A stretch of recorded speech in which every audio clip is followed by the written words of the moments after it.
भगवान शिव राजा हिमालय के समक्ष विवाह के प्रस्ताव को रखने के लिए महर्षि वशिष्ठ और उनकी पत्नी अरुंधति को भेजते हैं। माता पार्वती पहले ही अपने माता पिता से भगवान शिव के बारे में बात कर चुकी थी। राजा हिमवान ने विवाह के प्रस्ताव को स्वीकार कर लिया। हमें ये विवाह प्रस्ताव स्वीकार है। हम तो अति भाग्यशाली हैं, जो हमें इस जन्म में कन्यादान करने का पुण्य प्राप्त हो रहा है। आप शिव से कहिए कि वो विवाह की तैयारी करें। हम भी बारात के स्वागत के लिए उचित से उचित प्रबंध करने का प्रयास करेंगे। ठीक है महाराज, अब हमें आज्ञा दीजिए। महर्षि वशिष्ठ राजा हिमालय के घर से लौट तो आए। एक तरफ वे अति प्रसन्न थे कि भगवान शिव का विवाह होने जा रहा है, परंतु दूसरी तरफ वे चिंतित भी थे। महर्षि वशिष्ठ, महाराज हिमालय ने तो मेरे और पार्वती के विवाह के प्रस्ताव को स्वीकार कर लिया है, परंतु आपके मस्तक पर चिंता की रेखाएं क्यों हैं? महादेव, मैं पार्वती के कन्यादान की बात को लेकर चिंतित हूँ। पार्वती के कन्यादान को लेकर? परंतु कन्यादान तो हर माता पिता का सौभाग्य होता है। शास्त्रों के अनुसार पुत्री का कन्यादान करने से माता पिता को मोक्ष की प्राप्ति होती है और महाराज हिमालय और उनकी पत्नी मैनावती को भी ये सौभाग्य प्राप्त होगा। हे नारायण, आपका कथन सत्य है कि पुत्री के कन्यादान के पश्चात प्रत्येक माता पिता को उस कन्यादान का पुण्य प्राप्त होता है तथा मोक्ष की प्राप्ति होती है। परंतु राजा हिमवान यदि अपनी पुत्री पार्वती का कन्यादान करते हैं तो उन्हें सभी पुण्यों का फल प्राप्त हो जाएगा और उन्हें भी मोक्ष की प्राप्ति हो जाएगी।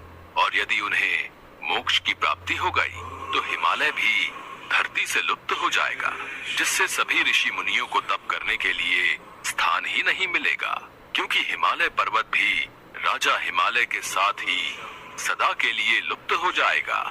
इसी बात की मुझे अत्यंत चिंता है। परंतु महादेव और देवी पार्वती का विवाह होना भी अनिवार्य है। सृष्टि के कल्याण के लिए महादेव और देवी पार्वती का विवाह सूत्र में बंधना भी अति आवश्यक है। यदि माता पिता के मन में पुत्री के विवाह को लेकर संशय उत्पन्न हो जाए, हाँ, वर के लिए यदि माता पिता के मन में कोई संशय उत्पन्न हो जाए तो फिर उस कन्यादान का पूर्ण फल मिलना कठिन है। बस तो फिर मार्ग मिल गया।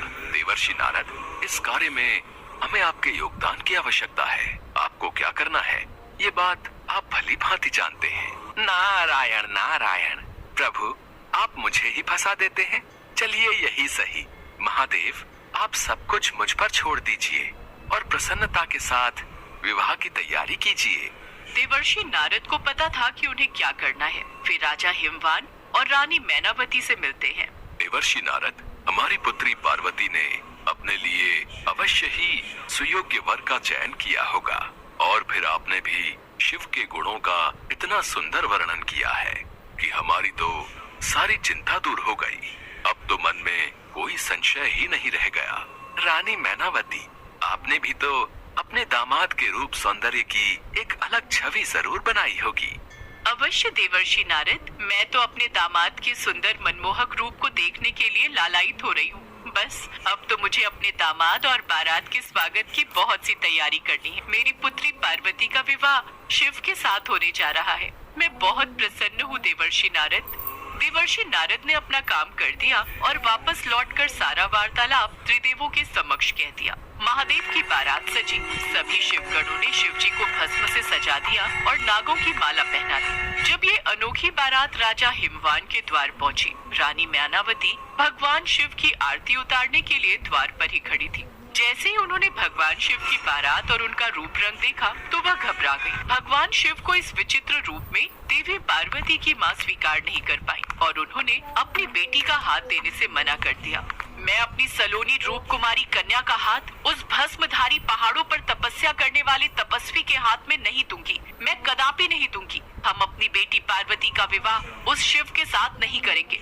सुनिए, हम ये कन्यादान नहीं करेंगे। मैं इस विवाह के लिए बिल्कुल भी राजी नहीं हूँ। माँ, ऐसा मत कहो। मैं महादेव से प्रेम करती हूँ। आप जानती हैं, मेरी वर्षों की कठोर तपस्या के बाद ही मुझे उनकी पत्नी बनने का सौभाग्य प्राप्त हुआ है। माँ, मैं उन्हीं की अर्धांगिनी बनूंगी। मैं महादेव के सिवा किसी से विवाह नहीं करूंगी। मैंने उन्हें सदैव से ही अपना पति परमेश्वर माना है। मुझे तो कुछ समझ में नहीं आ रहा। बारात दरवाजे पर खड़ी है। मेहमान विवाह की प्रतीक्षा कर रहे हैं। पिताजी, मुझे बस थोड़ा समय दीजिए, मैं स्थिति को ठीक कर दूंगी, सब कुछ ठीक हो जाएगा।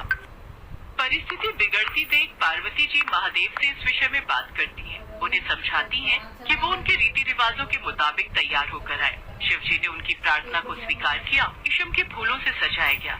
सभी देवताओं ने मिलकर भगवान शिव को दूल्हे के रूप में तैयार किया। उसके पश्चात उनके रूप को देखकर सभी बाराती हैरान रह गए।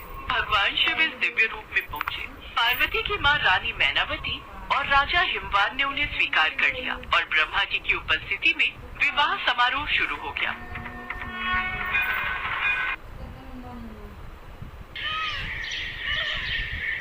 शांति का पति मोहन एक गरीब मजदूर था। शांति भी घरों में बर्तन सफाई का काम करती थी। दोनों की थोड़ी बहुत कमाई से घर चलता था। मोहन और शांति दोनों की शिवजी में बहुत आस्था थी। हमेशा ही उन दोनों के मुख पर शिवजी का नाम रहता था। सुबह पूजा पाठ करके और जो रूखी सूखी बनाते वो अपने बच्चों के साथ मिल बांट कर खाते। कुछ समय से मोहन की तबीयत ठीक नहीं चल रही थी। वो मजदूरी पर तो जाता, पर काम के दौरान जल्दी ही थक जाता था और उसकी सांस फूलने लगती थी। कितनी बार कहा है डॉक्टर के पास दिखाने चलते हैं, तुम्हारी सांस रोजाना ही फूल जाती है। अच्छा ठीक है, मैं तेरे साथ डॉक्टर के पास जरूर चलूंगा। एक दिन की छुट्टी मांग लूंगा मालिक से। वो तो उन्हें बताना पड़ेगा ना। अगर बिना कहे छुट्टी ली तो मालिक बहुत नाराज होते हैं। जब तक मैं डॉक्टर के पास नहीं जाऊंगा तब तक तू मानेगी नहीं। और मेरी चिंता मत किया कर। जब तक भगवान शिव हमारे साथ है, मैं कोई संकट नहीं आएगा। मोहन और उसकी पत्नी मिलकर भगवान शिव की आरती और पूजन करते हैं। अगले दिन मोहन शांति के कहने पर मालिक से छुट्टी बोलता है। मालिक, वो बहुत दिनों से तबीयत ठीक नहीं चल रही। सांस बहुत फूलने लगा है। डॉक्टर को दिखाने जाना था। कल की छुट्टी दे देते तो मैं डॉक्टर को दिखा आता। अरे ठंड में सांस फूल जाती है, इसके लिए क्या डॉक्टर के पास जाना भाई है? कोई जरूरत नहीं है डॉक्टर के पास जाने की। और यहाँ पर बहुत काम है, इसलिए मैं कोई छुट्टी नहीं दूंगा। अगर फिर भी तू नहीं माना तो हमेशा के लिए छुट्टी कर दूंगा। चल जा, अभी जाकर काम कर। परसों तक ऊपर की बिल्डिंग तैयार करनी है और सभी मजदूर मेहनत कर रहे हैं। तो भी मेहनत कर, तभी शाम तक पैसे मिलेंगे। मोहन का मालिक उसे छुट्टी नहीं देता। इस कारण मोहन डॉक्टर के पास नहीं जा पाता और इसी वजह से उसकी तबीयत बहुत बिगड़ने लगती है। एक दिन अचानक काम पर मोहन की तबीयत बिगड़ गई और वो बेहोश हो गया। अरे उठाओ उसे और अस्पताल लेकर जाओ। अब बीमार लोगों को काम पर रखूंगा ही नहीं। कुछ मजदूर मोहन को नजदीकी अस्पताल में लेकर जाते हैं। इतनी देर में शांति को भी घर पर खबर पहुंच गई। शांति दौड़ी दौड़ी अस्पताल पहुंची। मालिक रिसेप्शन पर बात कर रहा था। क्या 5 लाख रुपए का खर्चा? मेरे पास इतने पैसे नहीं है। इसके घर वालों को बोलो, मैंने इतना ठेका थोड़ी लिया हुआ है। एक एक मजदूर का अगर मैं इलाज करवाता रहा तो फिर तो मैं खुद बीमार पड़ जाऊंगा। मुझे माफ करो, मैं जा रहा हूँ। 2-4 हजार की बात होती तो मैं दे देता, पर अब नहीं, इतने मैं नहीं दे सकता। नहीं नहीं, ऐसा मत कहो मालिक। मेरे पति की जान बचा लो मालिक। मुझे पैसे दे दो ताकि मैं अपने पति का इलाज करवा सकूं। डॉक्टर ने कहा है उनके दिल का ऑपरेशन होना बहुत जरूरी है। मेरे पास पैसे नहीं है, मेरा दिमाग मत खराब करो। मैं काम छोड़कर आया हूँ। मोहन का मालिक वहाँ से चला जाता है। उस गरीब की कोई सहायता नहीं करता। शांति बहुत रोती है। उसके पास पैसों का इंतजाम करने के लिए कोई जरिया नहीं था। उसे इतने पैसे कोई नहीं दे रहा था। जहाँ वो काम करती थी वहाँ भी सबने इतने पैसों की मदद देने के लिए मना कर दिया। शांति रोती हुई भगवान शिव के मंदिर जाती है। हे शिव शंकर, मैंने और मेरे पति ने हमेशा आपकी पूजा की है। आपने हमें जैसे रखा हम उसी हाल में खुश रहे। पर आज मेरे पति के ऊपर ऐसा भारी संकट आ गया है जिसे आप ही दूर कर सकते हो। मेरे पति की जान बचा लो भगवान। मैं आपसे विनती करती हूँ, मेरे सुहाग की रक्षा करो प्रभु। शांति भगवान शिव से प्रार्थना करके वापस अस्पताल लौट आई। रिसेप्शन पर उसे बार बार पैसा जमा करने के लिए कहा जा रहा था ताकि मोहन को ऑपरेशन जल्दी से जल्दी हो सके। तभी एक सेठ सेठानी हॉस्पिटल में आते हैं। डॉक्टर साहब कहाँ हैं? मेरे पति की तबीयत बहुत खराब है। बोल रहे ठंड लग रही है और बुखार भी चढ़ रहा है। आप इन्हें वहाँ लिटा दीजिए, मैं डॉक्टर को बुलाती हूँ। ठीक है, आप जल्दी से डॉक्टर को बुला लाओ। सब कुछ ठीक है, आपको तो कोई प्रॉब्लम नहीं है। लगता है आपको कोई चिंता या कोई परेशानी है जिस कारण आपको तबीयत खराब महसूस हुई, वरना आपकी तो सारी रिपोर्ट नॉर्मल है। कितनी बार कहा है चिंता कम किया करो, पर क्या करें, चिंता करना तो इनकी आदत है। आपको क्या ही बताऊं, ये तो पूरे संसार की चिंता अपने ऊपर लिए रहते हैं। अच्छा, पर चिंता के साथ साथ अपनी सेहत का भी ख्याल रखना चाहिए सेठ जी। मैं आपको कुछ ताकत की दवाइयां लिख कर दे रहा हूँ, इन्हें समय पर ले लेना, आपको कमजोरी नहीं महसूस होगी। अच्छा, धन्यवाद डॉक्टर साहब। डॉक्टर साहब, वो जो पेशेंट एडमिट हुआ था उसकी पत्नी पैसों का इंतजाम नहीं कर पा रही है। पैसों का इंतजाम तो उन्हें करना ही होगा, बहुत बड़ा ऑपरेशन है जिसमें बहुत खर्चा आएगा। ये बात उनको समझनी होगी। वैसे भी पहले ही बहुत लेट हो चुका है, हम उनके पति के ऑपरेशन में लेट नहीं कर सकते। तभी शांति रोती हुई आ जाती है। डॉक्टर साहब, कोई भी मेरी मदद नहीं कर रहा। मुझे कुछ समझ नहीं आ रहा, मैं कहाँ से पैसे लाऊं। मेरे पति को बचा लीजिए डॉक्टर साहब। हे शिव शंकर, मेरी मदद करो, मेरे पति को बचा लो। लगता है ये बहन शिवजी की बहुत बड़ी भक्त है। अब इसने शिवजी को याद किया है तो मुझे इसकी मदद करनी ही होगी। मैंने कहा था ना, पूरी सृष्टि की चिंता इन्हें ही रहती है। भाग्यवान, मेरे बैग में जो रुपए रखे हैं वो इस बहन को दे दो, इसके काम आ जाएंगे। इसे पैसों की बहुत जरूरत है और मेरी तबीयत तो अब ठीक है। मैं तो पैसे रखकर इसलिए लाया था कि कहीं मेरे इलाज में जरूरत ना हो, पर डॉक्टर साहब तो कह रहे हैं कि मैं बिल्कुल ठीक हूँ, तो ये पैसे इस बहन के पति के इलाज में काम आ जाएंगे। कितने पैसे देने हैं मुझे बता दो।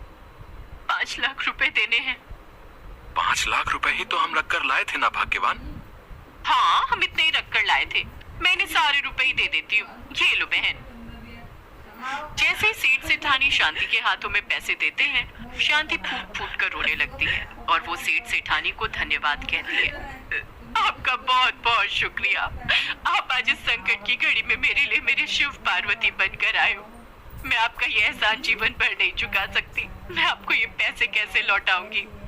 अरे नहीं नहीं बहन, अब ये पैसे तुम्हारे हैं।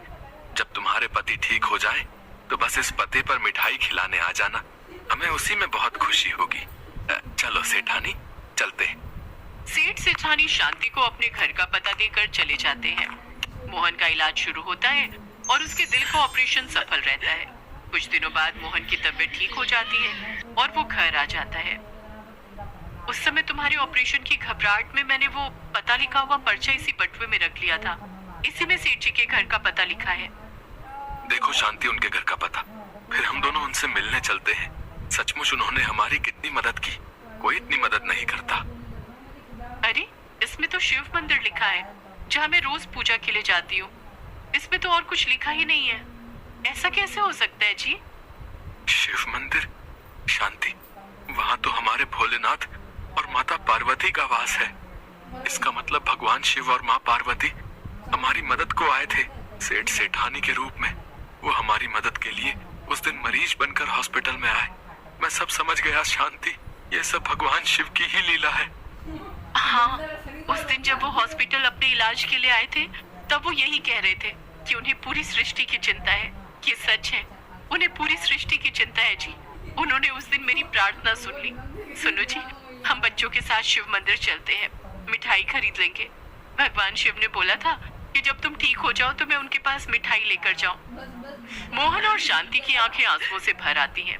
वो भगवान शिव के मंदिर जाते हैं और अपने जीवन में आई खुशियों के लिए भगवान शिव और माता पार्वती को धन्यवाद कहते हैं।